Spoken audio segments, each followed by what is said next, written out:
Don't you dare talk back, you lazy piece of shit. You can't even cook properly. You are of no use to me. Next time you serve a blistered food to me, you'll meet your fate of divorce. You need to be taught a lesson. Mind you, if you repeat this carelessness, that will be the end of your happy married life. How dare you talk back to me? The next time you open your mouth, I'll shove in divorce papers on your face. My husband threatened me with a divorce after every small argument, so I decided to give him what he deserved. Hello, my name is Maria. I'm a 45-year-old housewife and mother of 2 beautiful children. This is my story of revenge on my husband Kevin, with whom I've been married for the last 20 years. We both were fun-loving, happy individuals in our early married days. Soon after my first kid, Glenn, was born. I left my job and became a full-time stay-at-home mom. After 2 years, I was blessed with a second child, Sam. They both have grown up now and are studying in college. I've dedicated all these years of my life to my husband and kids, managing the house and taking care of every need and want of the kids and my husband. Sometimes I feel that I have lost my identity. Over these years, running a race to become a perfect housewife to my husband and a perfect mom to my kids. Things were different from what it is now. Neither was I this timid and unambitious woman, and neither was Kevin this rude and a cruel man. A few years of our marriage were good when the kids were small and we were young. I failed to spot the time when exactly things started going south. I guess it was a gradual one. Kevin is a businessman and he's mostly busy with his work. I didn't complain about this because he was paying for the lifestyle for me and my kids. My kids went to the best school. They got the best education. We got the best food on our tables. And we went to the best places in the world for vacation. So if I had to give up on Kevin's time in exchange for all of these, I guess it was a fair deal. Kevin often missed important events of the kids, their parent-teacher meetings, their school's annual day, and sometimes even their birthdays. I console the kids, giving the same reason I gave to myself. Dad is busy with his work, darling. But don't worry, Mom is here as always. Dad is always busy. He doesn't have time for us. He works very hard to give us all the comfort. Let's support him, okay? Okay, Mom, you always take his side. Kevin's absence in most of the family events was concerning, although I tried my best to fill the gap so that the kids don't get affected. On the other hand, Kevin's attitude got colder with me. He left no opportunity to ridicule and belittle me. I bit my tongue and ignored this for most of the time until the conversation was between us. Things took an ugly turn when Kevin started criticizing me in front of the kids. It was a usual day when I was helping Kevin pack his business trip, and suddenly he started screaming at me. What the hell, Maria? Why is this suit not ironed properly? Oh, I think it got wrinkled while keeping it inside the closet. I'll iron it now. You spend the entire day sitting idle at home. Can't you take care of these things? This is ridiculous. I'm getting annoyed by your carelessness now. Sam was lying on the couch and he heard all of this. He couldn't bear Kevin's harsh words and he said, Dad, Mom works very hard for the whole day. How could you yell at her like this? Kevin was aghast at Sam's words. After a few moments of shock, he snapped at Sam. Don't interfere in your parents' matters.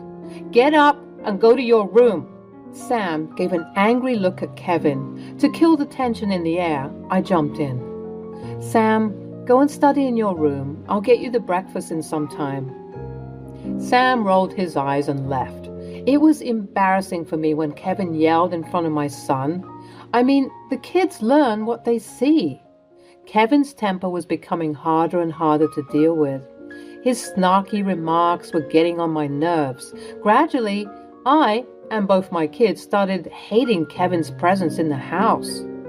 We waited for him to go to the office so that we could have a peaceful day at home.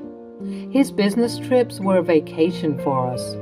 Kevin was always cranky when he was at home.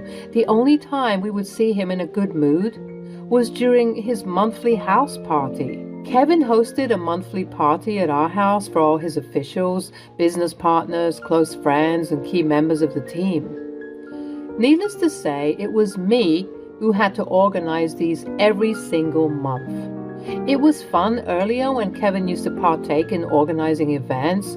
We used to lay out the whole plan together, meticulously design the theme, finalizing the menu along with thousands other details.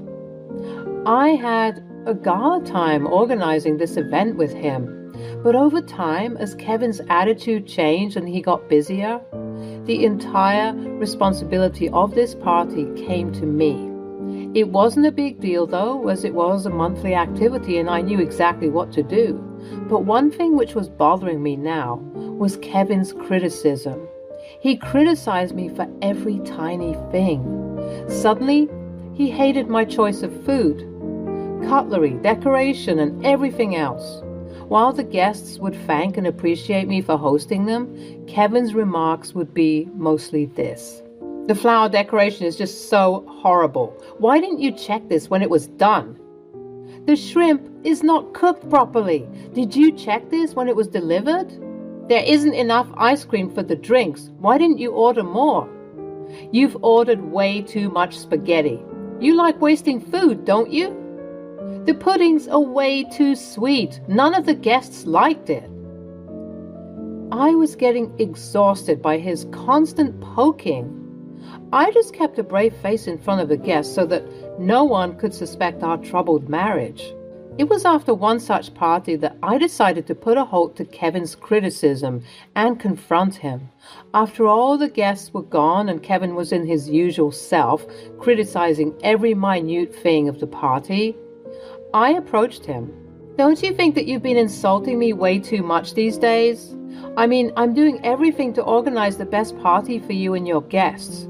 You don't even help me with the arrangements. Neither you have ever appreciated me for this. But the least you could do is not criticize me over trivial things." Appreciate? Do you want an appreciation for organizing a party? Do you want me to honor you with a medal? Kevin was on with his game of tasteless humor, but I decided to give him back this time. "I don't expect anything nice from you, but at least stop traumatizing me. Do you know how disgusting you sound?" Kevin began his ceaseless rants. "My intellect would disgust only a fool. You are leading this lifestyle on my income.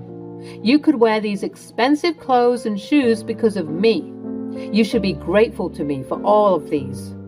Kevin left no opportunity to count all the favors he did to me by providing for my food and clothing. But I had had enough, and now I wanted to give back. "You're not doing me any favor. I run the house. I have raised the kids, and I take care of every small detail of the house. You can't survive a day without me in this house. You don't even know how to do the laundry or where to get the groceries from. You don't need to be grateful to me, but at least stop digging at me all the time. You consider this, doing stupid laundry and dishes, as work? There are women out there who can manage both their work as well as their house seamlessly. They are beautiful, smart, and intelligent women. They are efficient in their work as well as perfect in household chores. What are you? A lazy housewife who spends her day watching TV on the couch. Looks like you're too mesmerized by the working woman, aren't you?" Kevin turned pale as if he was caught red-handed. He lost his temper and yelled, "How dare you talk back to me? The next time you open your mouth, I'll shove in divorce papers on your face." I was in shock. I didn't see this coming. I decided to put an end to Kevin's humiliation. I wanted to throw the divorce papers in his face and walk away from the marriage at that very instant, but I knew that my case is weak. I had no evidence of Kevin's monstrous behavior. I decided to gather evidence to show the evil side of Kevin to everyone. I meticulously planned everything. I was well aware of Kevin's daily routine and his trigger points, so I decided to install some hidden cameras in the living room and the dining space. The camera was set in a few days, and I began with my plan. The plan was to trigger Kevin so that he would react and his nuisance gets recorded. Kevin didn't need an extreme trigger. Even a 5 minutes late breakfast can instigate him to hurl abuses at me. One morning, I deliberately took extra time to serve breakfast. Kevin wants his breakfast to be served hot, as soon as he sits at the table. He sat at the table with the kids. "Where the hell is the breakfast?" "Just 5 minutes, honey. Meanwhile, have the orange juice kept on the table."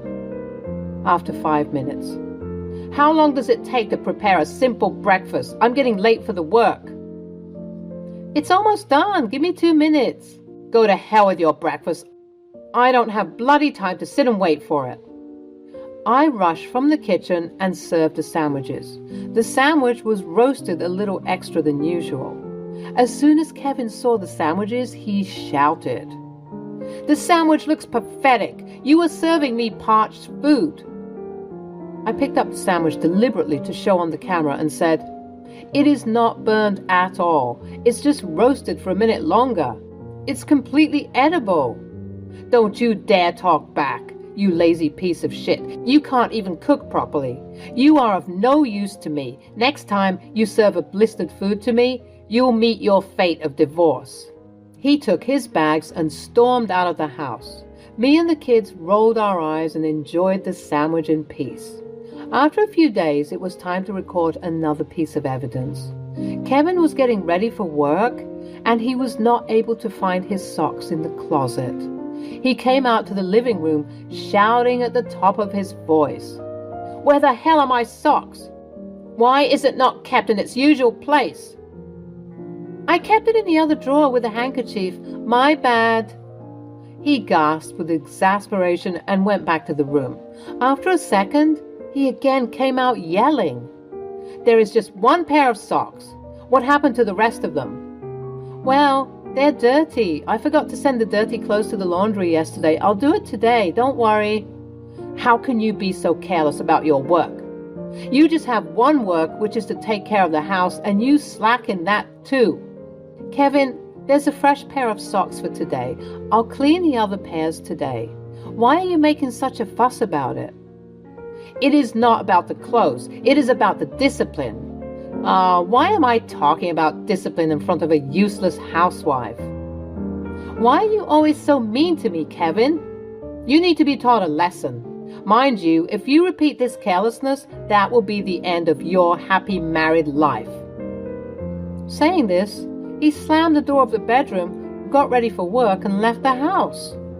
After he left for work, I locked the room and pulled out the camera to check if everything got captured properly. I recorded several instances of such abuse and gaslighting, which was enough to prove my horrendous marriage. Every time Kevin raised his voice at me, I wanted to walk away at that very moment, but I held back. I was patiently waiting for the monthly business party. I had planned a surprise for everyone. This time, I had collected enough evidence to prove my divorce appeal.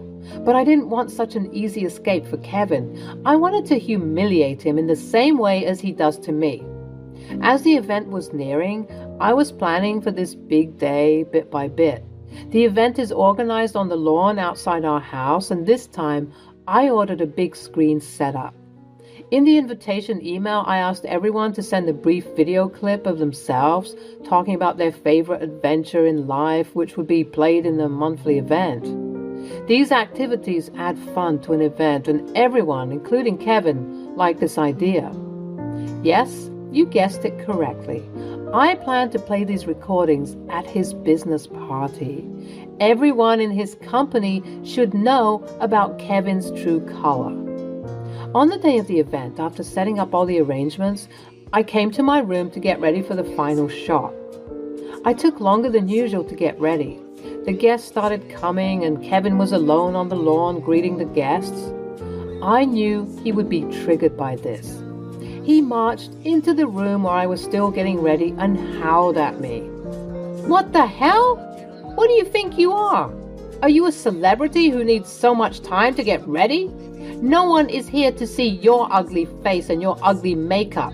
So just get out of here and serve the guests." I didn't get angry at all. Instead, I was finally feeling happy that Kevin's true colors are going to be exposed in some time. "I'll be there in 10 minutes. 10 minutes? I want to see you outside in the next 5 minutes, or else you meet your fate of divorce today." "Sure thing. If you want a divorce so desperately, I'll fulfill your wish tonight." "What? What did you say? You'll divorce me? And who would feed you? Who would pay for your clothes? Don't put your foot in your mouth. Just get out of this room and serve the guests." I hurriedly went out and greeted everyone. I was genuinely enjoying the evening with everyone, while Kevin was being his usual self, criticizing every bit of the arrangements by sending me an angry look whenever he could. It was time for the fun activity. The setup was ready and I played all the videos one by one that the guests had sent.